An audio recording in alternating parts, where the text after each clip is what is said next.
Ouça agora na Rede Comunicadora Iguaçu, programa Conteúdos do Paradireito, esclarecendo por que o Paradireito é para todos.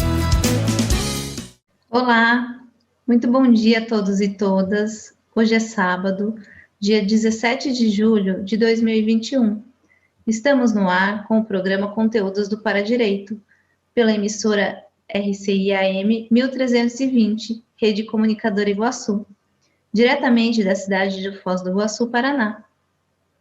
Vamos lembrar que, segundo o verbete da Enciclopédia da Conscienciologia, o paradireito é a ciência aplicada aos estudos técnicos, paratécnicos, pesquisas e parapesquisas teáticas do conjunto de normas, princípios e paraleis das manifestações conscienciais ou pensionizações justas, íntegras e retas, conforme o fluxo cosmoético e sincrônico do cosmos, a partir do emprego correto da energia imanente, na vivência e para a vivência da mega fraternidade, porque o paradireito é para todos.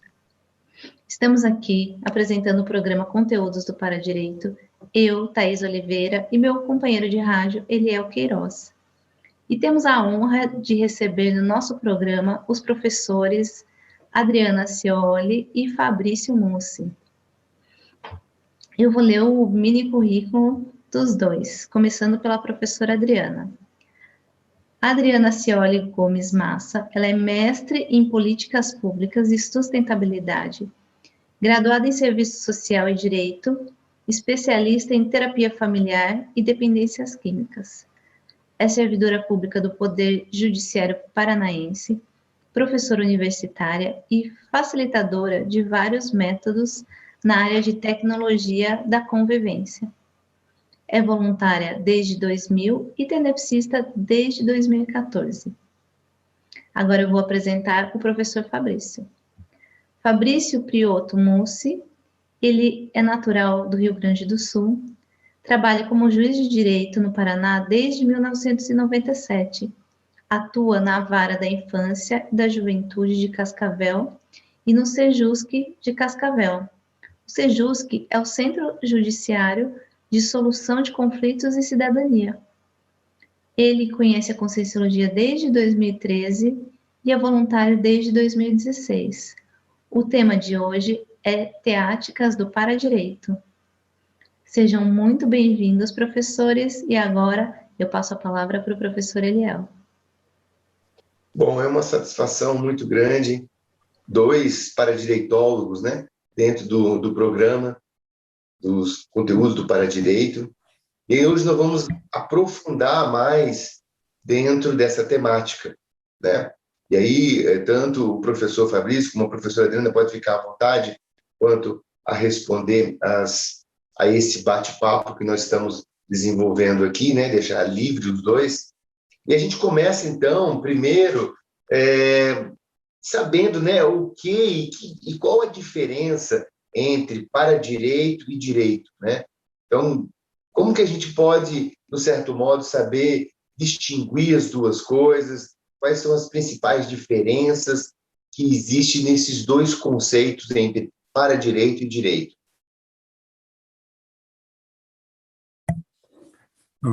Bom dia, Eliel. Bom dia, Thaís. Bom dia, Adriana. Bom dia, ouvintes da Rádio RCI. Então, paradireito e direito. O que podemos falar sobre isso? Primeiro, direito é um conjunto, simplificando, ele é um conjunto de regras que regula a vida em sociedade e procura ordenar como essa vida, essa coexistência ocorrerá de forma pacífica e como nós podemos prevenir e solucionar nossos conflitos dentro da sociedade. Desse modo, o direito ele é limitado a um contexto de tempo, uma época e de espaço, uma localidade onde existe um Estado que pode afirmar esse direito, ainda que em determinados locais possa haver um direito próprio que não corresponda necessariamente àquele direito que é o direito oficial do Estado. Quando nós pensamos em paradireito, nós estamos falando de algo que se assemelha no nome, se assemelha quando nós pensarmos em conjunto de regras ou em leis, mas nós estamos pensando dentro do paradigma consciencial, coisa que o direito intrafísico não faz, e nós estamos pensando como ocorre a evolução e, principalmente, dentro do paradigma consciencial, em pensene, que é a conjunção de pensamentos, sentimentos e energias. De modo que, quando a consciência se manifesta através de seus pensenes, eu vou pensar em alguma coisa, e concomitantemente eu vou sentir alguma coisa e vou emitir uma energia. E essa energia carregará essa informação, uma informação contendo os meus pensamentos e os meus sentimentos, que vai se propagar por vários ambientes e vai atingir outras consciências. Então, o para-direito procura verificar ou estudar quais são as normas que regulam a evolução da consciência, levando em conta como são feitas as pensenizações da consciência, nas relações entre uma consciência e a outra consciência. E aí nós podemos expandir depois para as várias hipóteses de situações envolvendo essas relações. Acho que Opa, desculpa, Eliel, mas acho que complementando, assim, né, essa fala do professor Fabrício, já cumprimentando, né, Eliel, Thaís e aos ouvintes, né, mas, assim, dentro do paradigma consciencial, e acho que complementa bem o que o professor Fabrício traz, né, a conscienciologia, ela estuda duas realidades, né? A consciência, duas realidades constatadas no cosmos, né? A consciência e a energia. Então, a consciência não é energia, mas ela se utiliza da energia impregnando informações, impregnando assinaturas conscienciais.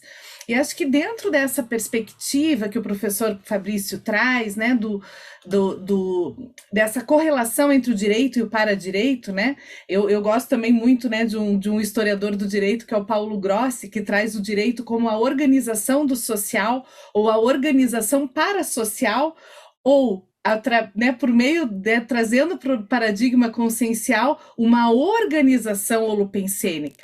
Então, esse estudo do paradireito, como que essa organização, né, holopensênica desse conjunto de pensamentos, sentimentos e energias que de alguma forma regula todo um conjunto de consciências, né? Será que esse holopensene, né, que integra, né, várias consciências, que organiza, né, um conjunto de consciências, será que eles estão mais próximos do fluxo do cosmos? Como que está essa pensenidade, né, em termos de justiça, porque o paradireito ele vai estudar justamente essa pensenização justa, reta e íntegra. Então, como que essa forma de ordenamento, né, social e parasocial, né, será que ela está baseada, né, num holopensene justo, íntegro e reto? E aí pensar, será que o nosso direito tem como base o paradireito? Será que a base do nosso direito utiliza dessa base, né, paradireitológica? E aqui acho que como uma reflexão também. Eu achei interessante, a Adriana que colocou, e o do Fabrício também colocou, e uma coisa que me chamou a atenção, e que às vezes lá fora isso acontece muito, né? Quando as pessoas olham para o direito voltado para o individual, voltado para mim. Eu vou procurar os meus direitos, né? O que eu tenho de direito? E isso, às vezes, confronta com o direito coletivo, entre o individual e o coletivo. Como que o paradireito envolve esses direitos individuais e direitos coletivos dentro de uma mesma sociedade? Quer começar, Fabrício? Bom, vamos pensar na seguinte situação.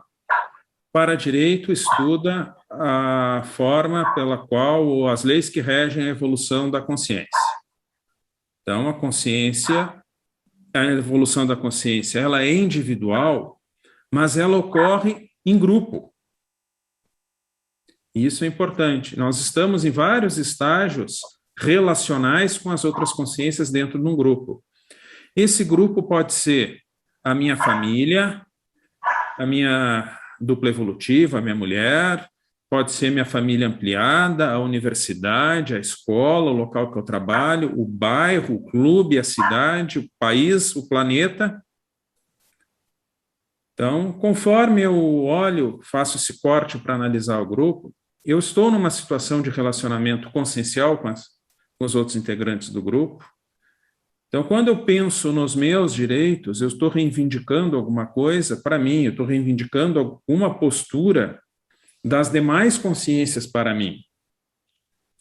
Quando eu penso no coletivo, eu estou pensando quais são os deveres que eu tenho com os demais integrantes do grupo. Então, acho que esse equilíbrio, assim, nós temos que achar um equilíbrio entre a situação individual e a situação coletiva, que é a situação do grupo. Nessa perspectiva, eu poderia dizer que tem duas máximas, duas afirmações da paradireitologia, que o assistente vê primeiro os seus deveres e o assistido vê primeiro os seus direitos.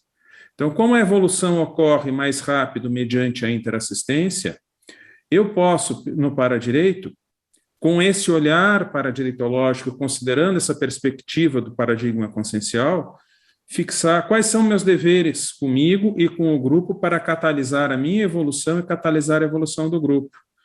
Enquanto se eu estiver preso, seja por um paradigma intrafísico, seja por um paradigma no paradigma consciencial, pensando nos meus direitos e nas minhas reivindicações, eu estou num ponto de vista egoístico, egocêntrico, em que eu só peço para mim. E isso acaba, de determinada forma, me aprisionando ao grupo, porque por mais autônomo que eu seja, eu só consigo existir em função do grupo, porque eu não comecei a minha existência do zero.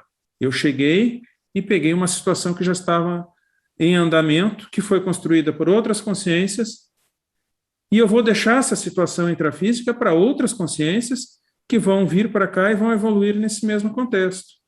Então, essa questão não é que haja uma dicotomia, assim, um antagonismo entre individual e coletivo.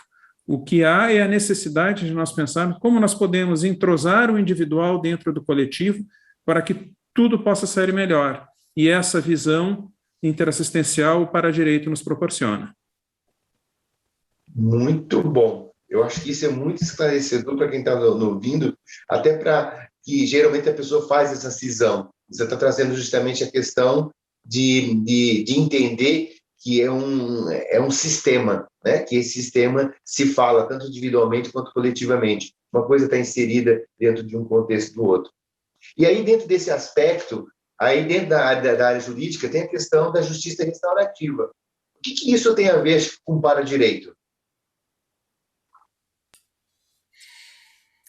Bom, eu acho que trazendo também fazendo esse link, né, dessa dimensão individual e coletiva, né, e aí trazendo também uma visão sistêmica, porque ninguém evolui sozinho, né, acho que bem como o professor Fabrício traz, né, das leis evolutivas, né, que estão também ligadas a uma cosmoética. Então, a conduta, né, quando a conduta é anticosmoética, muitas vezes ela acaba gerando danos, né? Não só, né, para a consciência, mas para todas as suas relações, né? E a justiça restaurativa, eu vejo, né, como uma possibilidade de restaurar, de restabelecer essa relação, né?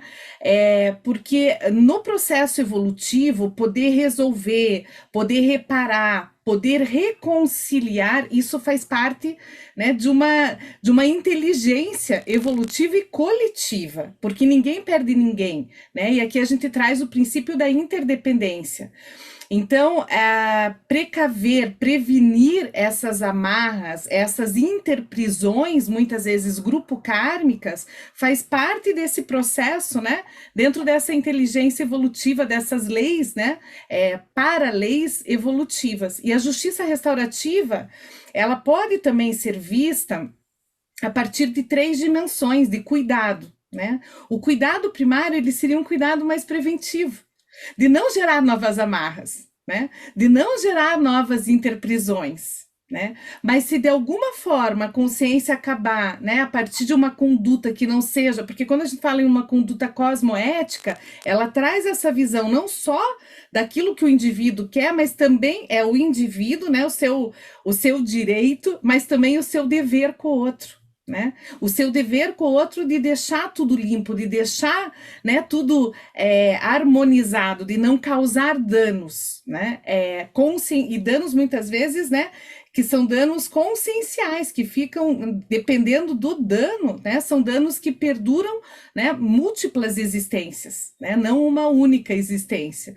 Então, esse caráter também preventivo na justiça restaurativa, né, de precaver, né, amarras, precaver conflitos, precaver danos, né, ele também é importante, mas quando houver, né, essa possibilidade de restaurar, de restabelecer a relação, de resolver, né, a relação, não deixar nada atado. Eu gosto muito quando a Malu Balona, né, no livro Autocura pela Reconciliação, ela fala que o amor une.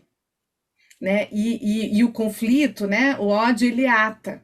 E muitas vezes, quando se tem um dano, né? Há um atamento, não sei se existe esse termo, mas, né, as consciências, elas ficam atadas, e isso prejudica, né, esse fluxo da evolução, né? De uma evolução né, dentro de um fluxo cosmoético.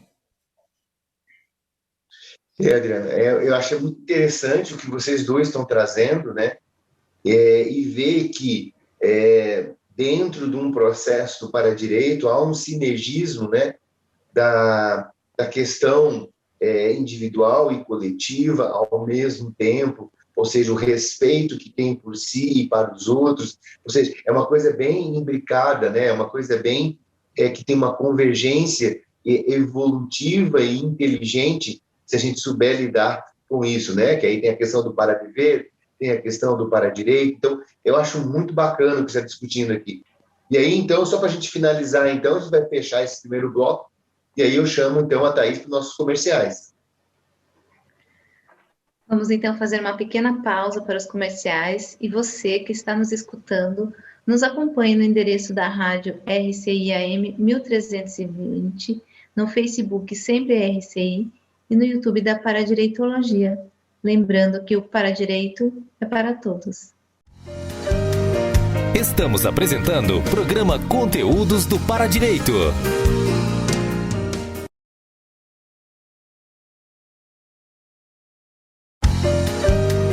Voltamos a apresentar o programa Conteúdos do Para-Direito. Voltamos então a apresentar o programa Conteúdos do Para-Direito na RCI Rede Comunicadora Iguaçu, dando prosseguimento ao bate-papo com nossos convidados, os professores Adriana e Fabrício. Eliel, é com você. Então, vamos então para o nosso segundo bloco, está muito interessante a questão do entendimento disso. E aí eu queria colocar para vocês, né, a questão, de novo, voltando à questão da justiça restaurativa, vocês acham que essa prática, hoje, no âmbito jurídico, é considerada como uma abordagem paradireitológica, na opinião de vocês?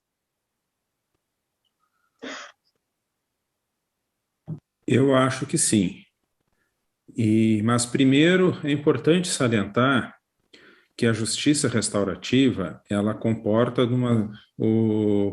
quando for se falar em técnicas circulares, ela comporta duas acepções. Uma coisa é a justiça restaurativa, os círculos restaurativos enquanto técnica.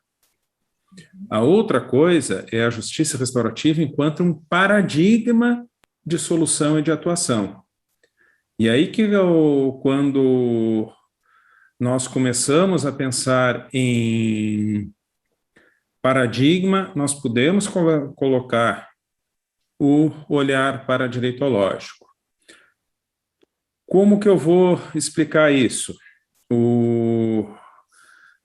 A Adriana colocou, antes do intervalo, a questão do olhar para a situação e procurar restaurar, ou até olhar para a situação e procurar evitar que um conflito ou um dano aconteça. Então, no nosso paradigma do direito, no plano intrafísico, eu tive um dano e a nossa ideia de justiça vigente é reparar esse dano, fazer reequilibrar os pratos da balança, como se diz. Então, se eu causei um dano, esse dano pode ser medido em dinheiro, não pode ser medido em dinheiro, ou vou pagar dinheiro, ou se esse dano que foi causado pode ser traduzido por um crime, e aí o nosso sistema pensa, eu vou prender, encarcerar o sujeito por um tempo X, Y ou Z, e esse sujeito vai sair depois. Porém, essas situações, elas não necessariamente compõem o dano que foi causado nos relacionamentos, e aí entra o olhar paradireitológico, e também, normalmente, não ajudam ou não permitem que aquela pessoa que causou o dano possa aprender com o fato, refletir a respeito e procurar adotar uma conduta que não repita isso mais ou que procure consertar aquilo que ele fez. Então, esse é um paradigma que eu trago para dentro da atuação. E dentro desse paradigma, eu tenho as várias técnicas de justiça restaurativa, entre eles a mais conhecida no momento é os círculos, que o círculo não tem, como é que eu vou dizer, não tem dono, não tem autoridade, tem um facilitador que ajuda as várias pessoas envolvidas e interessadas no assunto, que participaram da relação na qual houve o dano que foi rompida, a conversarem entre si e a acharem uma solução para o problema. E o interessante do círculo enquanto técnica é que ele permite que, se a gente fala em círculo, porque as pessoas sentam em círculo, e é uma situação horizontal, todos se enxergam, todos podem ver o que o outro fala, tem uma ordem de fala para não dar problema.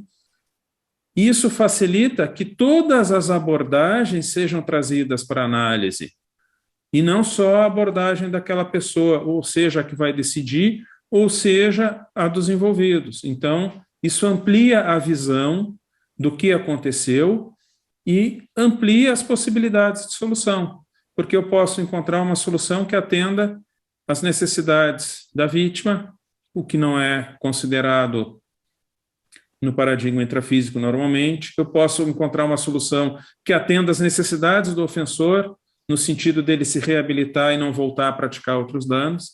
Então, o paradireito, quando é um paradigma que pensa, o paradigma da justiça restaurativa é um paradigma que pensa na melhora das pessoas, que a gente pode traduzir, grosso modo, por evolução.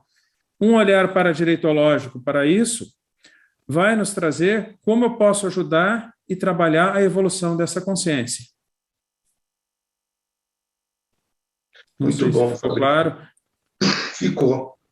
Eu queria só colocar assim, às vezes pode ter ouvintes que às vezes não sabem o que significa justiça restaurativa. Tem como fazer uma definição bem breve do que é justiça restaurativa? Eu acho que até vou fazer essa definição quando, né, o Fabrício estava falando, eu fiquei lembrando, né? Nós começamos a falar sobre a distinção entre direito e paradireito, né? E o direito muito contextualizado, né? Um direito ocidental, que a gente está se referindo, e um direito que é o predominante, né? Que é um direito legitimado pelo Estado. Mas nós temos outras formas de ordenação, né? De organização, né? Do social intrafisicamente. Né, em comunidades tradicionais. A justiça restaurativa, ela vai buscar esses saberes. E assim, né, é algo que eu acho muito interessante e elucidativo para poder pensar o que é a justiça restaurativa, né, é a partir dessa base, dessa fonte, né, em que a justiça restaurativa ela foi sendo absorvida, né, ocidentalizada, trazida, né, para dialogar com esse direito que estava posto. Então, por exemplo, né, se nós formos pegarmos a comunidade, os povos maoris, né, que vem da Nova Zelândia, como que eles lidavam com a questão do dano? né? Quando uma pessoa violava uma regra, uma norma naquela comunidade que ela vivia, ou violava, né, o direito da outra pessoa, né, causando um dano, ou causava um dano, né, a uma pessoa ou um grupo. Nós, né, como que nós agimos? De alguma forma, nós agimos dentro da lógica da punição, que é o que a gente chama de justiça retributiva. Então, essa pessoa que causou o dano, rompeu com o contrato social com o Estado, né, ela deve ser punida. Essa punição pode ser uma pena de privação de liberdade, aí vamos, né, trazer um crime, mas a gente pode aplicar isso em outros elementos, assim, né, outras áreas, outros sistemas. Mas vamos pensar assim, né, rompeu, cometeu um crime, a lógica é da punição. Na comunidade, né, maori, para os povos maoris, quando a pessoa viola, causa um dano, né, àquela comunidade ou alguém da comunidade, eles compreendem que essa pessoa se desconectou de si. Houve uma desconexão. E o que eles fazem? Ao invés de colocar ela, tirar ela do convívio, ao contrário, eles trazem ela, né, para dentro de um círculo, e cada membro daquela comunidade vai trazer os traços fortes que ela tem de melhor. Como que ela contribui para aquela comunidade? O que ela tem de melhor? Nesse sentido, eu gosto de trazer essa experiência porque eu vejo que essa é uma prática muito paradireitológica. Uma prática também muito utilizada, né, pelos evoluciólogos, que é uma prática mais traforista. Então, o que essas comunidades fazem é focar no trafor, no traço forte que a consciência tem. Por quê? Porque eles entendem que se eles demonstrarem o como essa consciência tem traços bons, o quanto que ela contribui para aquela comunidade, ela vai conseguir se reintegrar naquela comunidade, ela vai se reconectar com aquela comunidade e se reconectar com si mesma. Então veja como são lógicas diferentes. E a justiça restaurativa, a ideia, né, é essa, não é uma lógica da punição e recompensa, né, na qual a justiça retributiva está inserida, e no qual a própria educação e sistemas educacionais estão inseridos, mas é uma lógica, né, das motivações intrínsecas, então da pessoa poder, da consciência, né, e nisso também tem essa aproximação assim grande com o paradireito, com as abordagens paradireitológicas, há uma conexão com os valores evolutivos, com os valores pessoais. Então é uma motivação para uma mudança intrínseca, né, que dentro da conscienciologia nós falamos em reciclagens, né?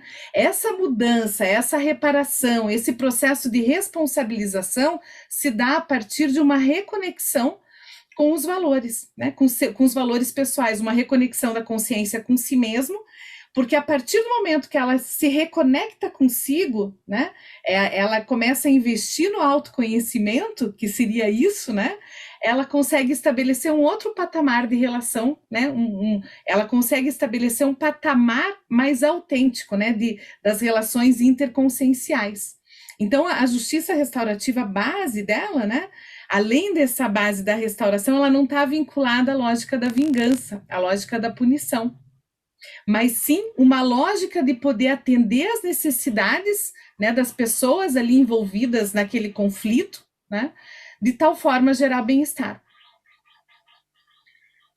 Adriana, você está colocando um contexto bastante rico de entendimento das relações, né?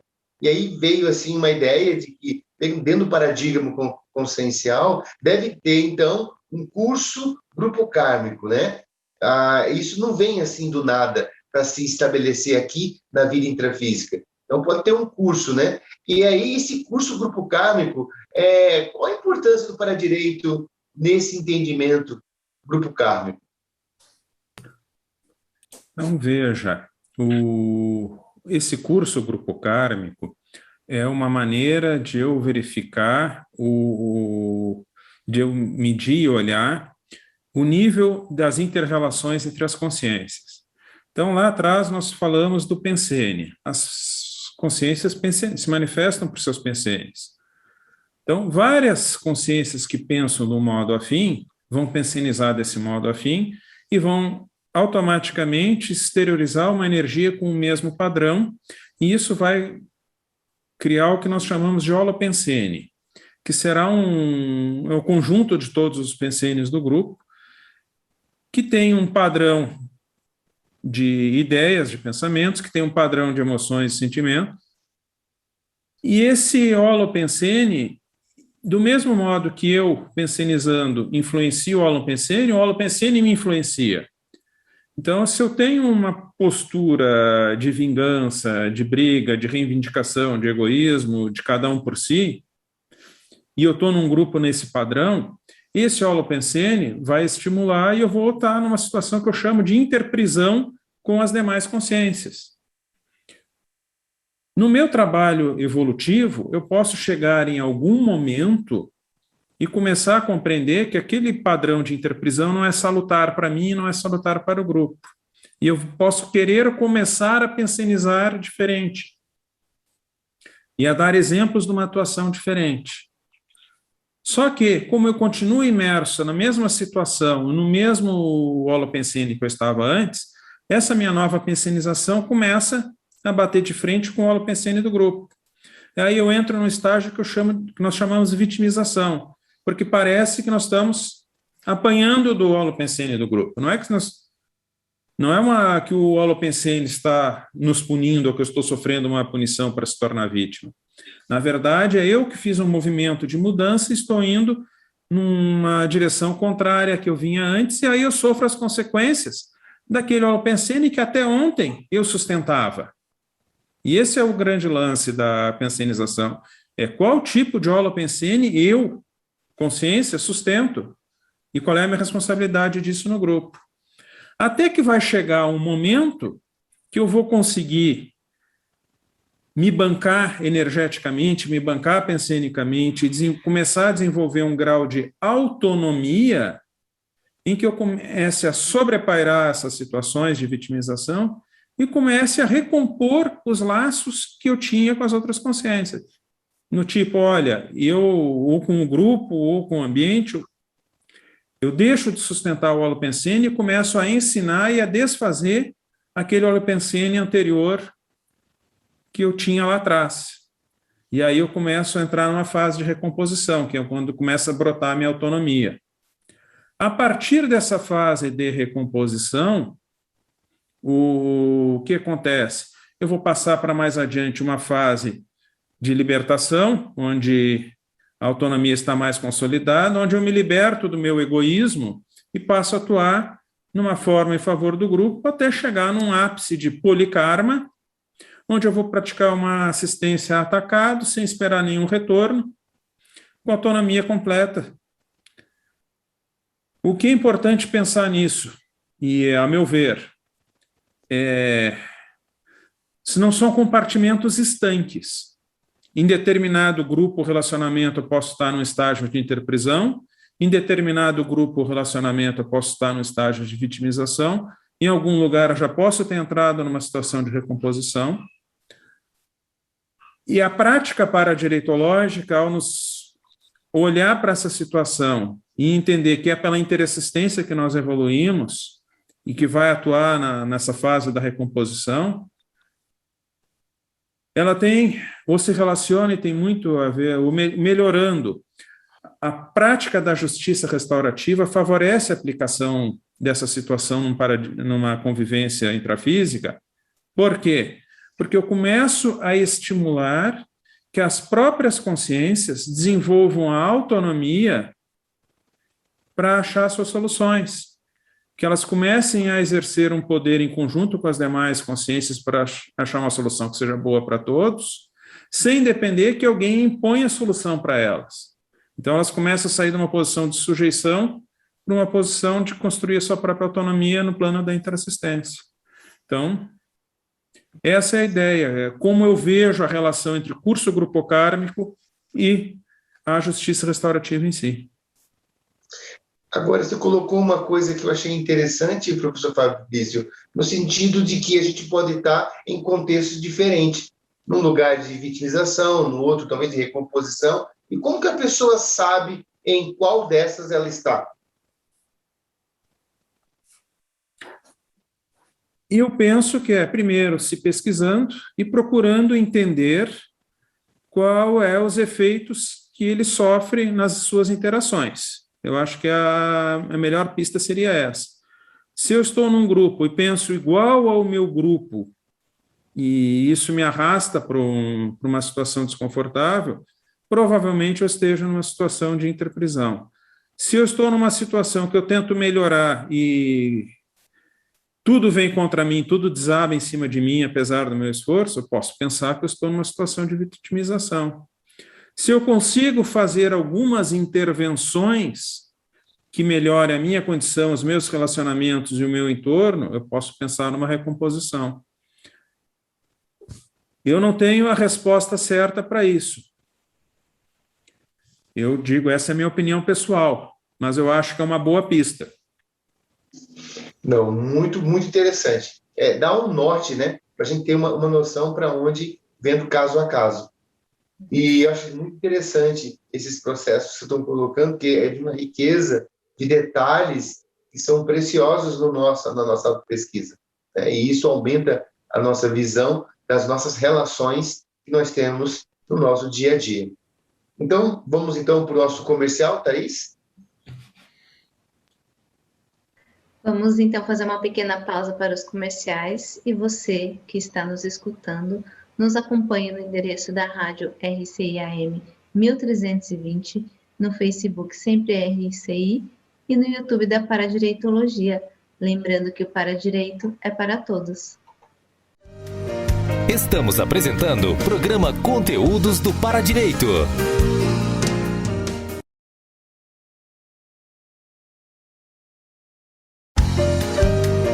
Voltamos a apresentar o programa Conteúdos do Paradireito. Voltamos então a apresentar o programa Conteúdos do Paradireito na RCI Rede Comunicadora Iguaçu. Estamos entrando no nosso último bloco, prosseguindo com o bate-papo com os nossos convidados. Professor Fabrício, professora Adriana. Liel, passo a palavra para você. Bom, vamos então para o nosso último bloco, infelizmente, né? Estamos terminando o nosso programa. E aí, na verdade, os ouvintes que estão nos assistindo, nos ouvindo agora, no dia 7 e a 15 de agosto, nós vamos ter a nona semana e o 13º Fórum da Paradireitologia. E dentro desse evento, o que nós vamos ter? Vamos ter várias práticas restaurativas na semana. E aí eu gostaria dos convidados comentar sobre essas práticas na semana da Paradireitologia. Bom, uma das práticas, acho que trazendo assim, né, o que nos outros blocos, eu e o professor Fabrício estávamos conversando, né, e apresentando aqui, da justiça restaurativa, das práticas restaurativas. Então, nesse fórum, né, nós vamos ter uma atividade na qual nós vamos trabalhar com uma das práticas restaurativas, que é o processo circular. Então, é uma das práticas que aqui, especialmente no Brasil, né, em alguns países da América Latina, é uma das práticas assim mais utilizadas, que acabou sendo mais utilizadas, e nós vamos usar essa prática, esse processo, essa metodologia do processo circular, mas fazendo, né, essa correlação a partir do olhar, né, dentro do paradigma consciencial. Então, nós vamos trabalhar com essa metodologia, é uma metodologia em que todos, acho que o professor Fabrício até já comentou, mas todos sentam em círculo, e o sentar em círculo não é mero acaso, né? Ele tem um propósito, é que o círculo é a única forma geométrica em que todas as pessoas conseguem se ver. Vocês podem experimentar, né? Acho que o princípio da descrença entra aqui também, né? Tenha as suas próprias experiências. Forme um grupo e tente fazer uma outra forma geométrica que não seja circular. Faça uma forma geométrica oval. Nem todas as pessoas vão ser enxergadas. Então, a única forma geométrica em que todos são vistos é o círculo. Então, por isso que nós chamamos de processo circular ou práticas circulares, porque a forma, né, de se configurar o diálogo é através do círculo. E isso não é também mero acaso, não só porque todas as pessoas se veem, mas porque o círculo ele traz consigo uma noção de inclusão, de horizontalidade, né? Ali, naquela prática, vamos chamar assim, né, as máscaras, né, da consciência, que escondem a consciência, os cargos, os títulos, os rótulos, eles deixam de aparecer. Então, a consciência é vista naquele momento, né? E é um processo, né, de extrema inclusão, em que todas as consciências são vistas, como eu falei, mas também têm voz. E esse é um processo, né, uma abordagem que tem essa aproximação com as abordagens paradireitológicas, porque muitas vezes nesse processo de recomposição, o ter voz, o poder, a consciência poder trazer aquilo, né, da sua pensenidade, conseguir externalizar a sua pensenidade, é uma forma também dela conseguir se organizar, né? Se reorganizar. Então, nós vamos trabalhar com essa prática ela também traz uma ordem da fala, né? E essa ordem da fala, ela contribui para um processo de escutar a consciência a partir, né, do seu mundo, do seu universo consciencial, conseguir compreender a sua pensenidade, que sentimentos que estão ali, quais são o padrão de pensamento, né? Que energia que essa consciência está emanando, né? Então, ela tem uma ordem que facilita, né, esse falar com tranquilidade, conectado, né, a consciência, a pessoa podendo ter essa autoconexão, né, esse processo de intraconsciencial, de estar conectado com a sua essência, né, com a sua consciência, porque, na verdade, a manifestação é por um veículo, que é o veículo, né, somático, a gente se manifesta pelo holossoma, né, então a gente tem a nossa linguagem, a nossa fala, né, é um recurso que a consciência usa, mas a ideia do círculo é que a gente, né, possa chegar a atingir ali os valores da consciência, né, que se utiliza desses veículos. Então, e aí proporciona também, né, esse processo de diálogo entre as consciências, né, que isso eu vejo assim como o fator primordial dentro das abordagens, né, paradireitológicas de recomposição, de restauração, de acertos grupo-kármicos. Né? É um processo dialógico não só pelo diálogo falado, mas também que envolve, né, processos de energia, né, e todo um holopensene propício para isso. Fabrício, não sei se quer me complementar aqui. Não, Adriana, você falou bem, eu estava pensando, o que é interessante quando nós se aplica uma técnica circular, é o espaço que o círculo proporciona. Porque aquilo, como eu falei antes do holopensene, se cria um holopensene onde todos estão dispostos a dialogar. Isso quebra barreiras, isso limpa assédios, e isso permite que se crie uma bolha de entendimento, onde a construção de um consenso ou o acerto de um relacionamento, ou até a própria recomposição de um diálogo tem um espaço melhor para funcionar. Apenas lembrando que no fórum desse ano, por conta das medidas profiláticas de contenção da pandemia, nós não teremos essa atividade de forma presencial, ela será feita de forma online, mas o círculo online também funciona. O importante é a conexão entre as pessoas. E mais detalhes de como essa técnica funcionará e qual vai ser a técnica e o assunto abordado, aí eu convido todos vocês, venham participar do fórum, porque vai ser imperdível, porque nós vamos tratar da filosofia prática do paradireito, ou seja, paradireito no dia a dia. Aproveitando o que o Fabrício, você acabou de falar sobre isso, vocês podiam trazer um exemplo pessoal de vocês, como vocês aplicam o paradireito na prática de vocês? Bom, eu posso começar aqui falando, né? Eu trabalho, né? Formalmente o meu trabalho é no judiciário, né? Junto a um grupo, né? Que a gente fala, é Grupo de Monitoramento e Fiscalização do Sistema Carcerário do Estado do Paraná. E hoje eu venho, né, tenho meu trabalho muito voltado à implementação de práticas restaurativas e do paradigma da justiça restaurativa no sistema carcerário. Então, a aplicação do para-direito, né, nesse processo de recomposição, de acertos grupo-kármicos, né, facilitando esses processos, né, nesse ambiente prisional, eu vejo que é muito da minha prática dentro, né, assim, de uma teática, né, para-direitológica. Então, hoje eu venho desenvolvendo, né, alguns projetos, né, trabalhando com cursos de justiça restaurativa, ministrando cursos, facilitando círculos, mas também com um programa voltado às pessoas que estão privadas de liberdade, né, que eu chamo, né, que a gente denominou como Jornada Florescer.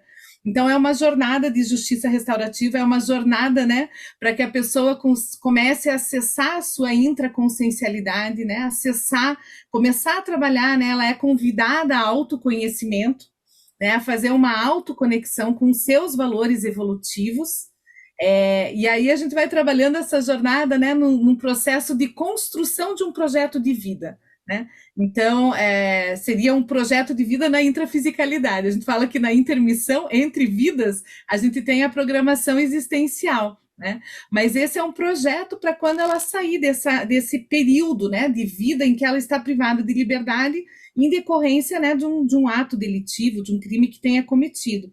Então, ela constrói um projeto de vida com base nos seus valores.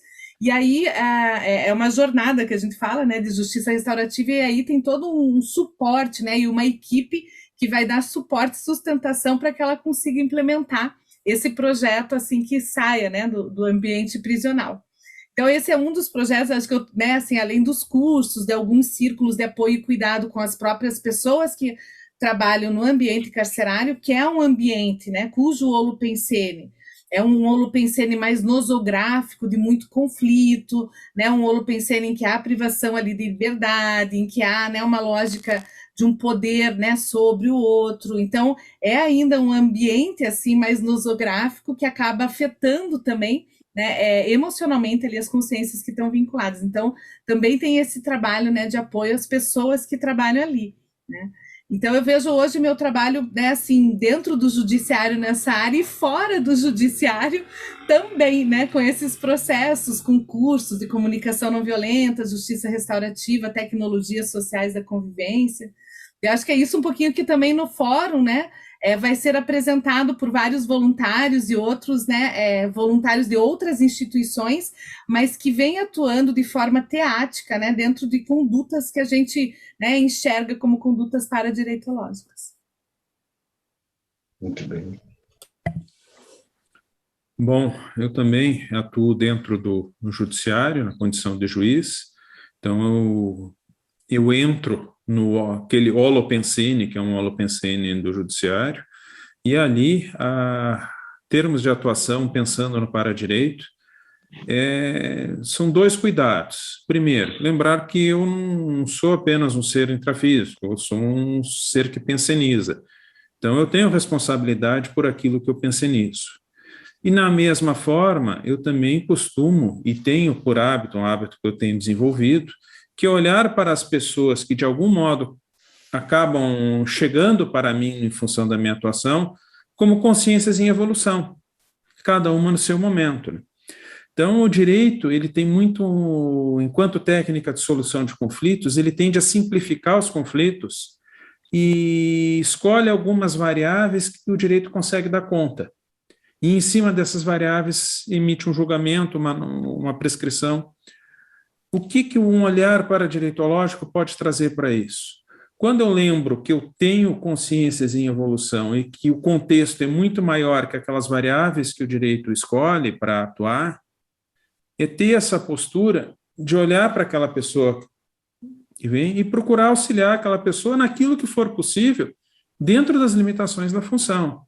Então, muitas vezes, o que eu percebo? A pessoa chega lá, ela sequer sabe o que ela quer.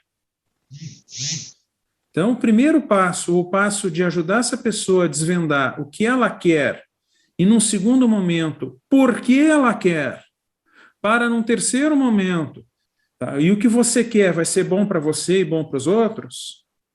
Para chegar num outro momento, como você pretende resolver isso?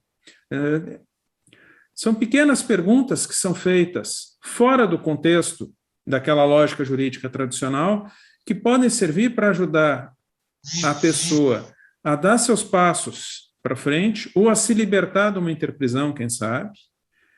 E na outra ponta também, eu tenho muito comigo a seguinte questão. Eu assumi essa posição e na nossa sociedade hoje é uma posição necessária. Então, tem situações que hoje eu não consigo resolver na base do consenso. Então, em algum momento, eu vou ter que fazer atitudes de contenção forçada. Eu trabalho com adolescentes em conflito com a lei. Eventualmente, eu tenho que tirar um adolescente do conflito, do convívio onde ele se encontra, e colocar ele dentro de uma instituição com muro, cerca e tudo mais, deixar ele preso, assim, bem na... E aí, qual é o olhar que eu tenho para esse adolescente dentro da coisa? Porque algum dia ele vai ter que sair de lá. Então, eu tenho que pensar, quando eu estou mandando uma pessoa, fazendo um ato de contenção, é dissociar muito a ideia da contenção do castigo. Contenção é contenção. Ela é útil enquanto é necessária. No momento que contenção vira castigo e a tua pensanidade vira uma pensanidade de castigo, de vingança, você começa a retroalimentar aquela situação de interprisão. E aí, se eu for entrar na questão do ciclo vítima-algoz, como é que eu defino quem é a vítima e como é que eu defino quem é o algoz? Às vezes, um evento pontual, eu até consigo ter uma situação, um olhar mais claro. Porém, quando eu tenho uma relação continuada, de longas vidas, ou uma relação de muito tempo nessa vida, ou relação entre grupos nesta vida, dizer quem é a vítima e dizer quem é o algoz vai depender do momento em que eu faço o corte nessa relação para observar o que está acontecendo. Porque isso está tão imbricado, e essa atuação que eu me proponho fazer e faço no dia a dia é para procurar quebrar esse ciclo. Para as pessoas enxergar, se eu continuar desse jeito, eu não vou a lugar nenhum. E aí a gente faz aquelas perguntas. Claro, a condição que eu estou me permite fazer determinadas perguntas e ter determinadas conversas que fora dali eu não teria condições. Por outro lado, também limita. A função é procurar fazer isso da melhor forma possível. E lembrando, eu sou responsável por aquilo que eu pensenizo. Então, onde eu sou o anfitrião, eu tenho que pensenizar de um modo onde eu possa acolher todos, porque o acolhimento é o primeiro espaço da interassistência. Então, eu tenho que acolher algozes e vítimas com o mesmo grau de fraternidade. Eu acho que seria isso, Eliel. Muito bom, muito bacana. Agora, só para a gente sintetizar, que nós estamos terminando, né, o nosso programa, existe uma pensata, e aí eu gostaria que vocês comentassem essa pensata individualmente e já fizesse a despedida, né, do nosso público, dos nossos ouvintes. A pensata, ela diz assim, a razão é a consciência da paradireitologia. Então, tanto a Adriana quanto o Fabrício comentar um pouquinho sobre essa pensata como um processo de reflexão e, ao mesmo tempo, se despedir. Eu posso começar aqui, né? Essa pensata, na verdade, me traz muito, né, um vínculo do paradireito com o autodiscernimento, né? Para o autodiscernimento, é necessário o uso da razão, né? E além do autodiscernimento, a autocosmovisão, porque como a autocosmovisão ajuda, né, a consciência a não causar danos, a não causar interprisões. Muitas vezes, né, os processos de interprisões, eles ocorrem por uma restrição da visão da consciência, né? Então, essa ampliação, junto com o autodiscernimento, vai se dar pelo uso da razão, né, pelo uso do nosso veículo mais mental somático, né? Sem descartar o veículo, né, os outros veículos como o psicossoma. Muitas vezes o psicossoma ele é descartado como se não fosse, né, como se ele fosse secundário, mas ele é extremamente importante porque ele nos ajuda, ele nos traz a sinalética de como viver, do que está acontecendo nas interações conscienciais, né? E essa avaliação ela se dá de uma forma mental somática, mas precisando estar atento, né, ao nosso veículo psicossomático. Então eu vejo que essa pensata ela traz muito, né, essa questão do autodiscernimento, da autocosmovisão que vai se dar pelo uso da razão, né? E autodiscernimento e autocosmovisão também, né, tem essa correlação com a para-direito. Então, né, eu acho que é isso, assim, né, essas considerações. Agradeço a oportunidade, agradeço a Thaís, o Eliel, agradeço a parceria aqui, né, com o professor Fabrício, e convido, né, fica o convite, né, a todos que estejam nos ouvindo a participar da Semana do Para-Direito e do nosso fórum, né. Sincronicamente, eu pensei a mesma coisa, Adriana. Mas o que eu gostaria de pensar, a importância da razão, nós não podemos descurar as emoções e lembrar que as emoções estão lá e não podem ser reprimidas. Eu acho que utilizar a razão para entender o que elas nos dizem, para saber, lembrando que elas estão ali, o que elas nos dizem e o que nós podemos fazer naquele contexto com toda aquela informação, porque o que nós sentimos, nós vamos colocar a energia no ar. Então, agradeço a oportunidade de estar aqui hoje com vocês debatendo esse assunto, agradeço o convite. Reitero o convite de todos para a Semana da Paradireitologia e para o Fórum. E me despeço por aqui. Muito obrigado. Thaís? Chegamos, então, ao final do programa. Eu, Thaís Oliveira, professor Eliel Queiroz, agradecemos a presença dos professores, professor Fabrício, professora Adriana. Agradecemos aos espectadores e ouvintes que nos honraram com a participação. Vamos deixar, então, um convite para todos conferirem no link abaixo do nosso vídeo mais detalhes sobre a 9ª semana e o 13º Fórum, que acontecerá entre 7 e 15 de agosto. Também queremos convidá-los para, na próxima semana, no mesmo horário, sintonizar com a Rede Comunicadora Iguaçu RCI AM 1320, no Facebook Sempre RCI e no YouTube da Paradireitologia. Lembrando que o Paradireito é para todos.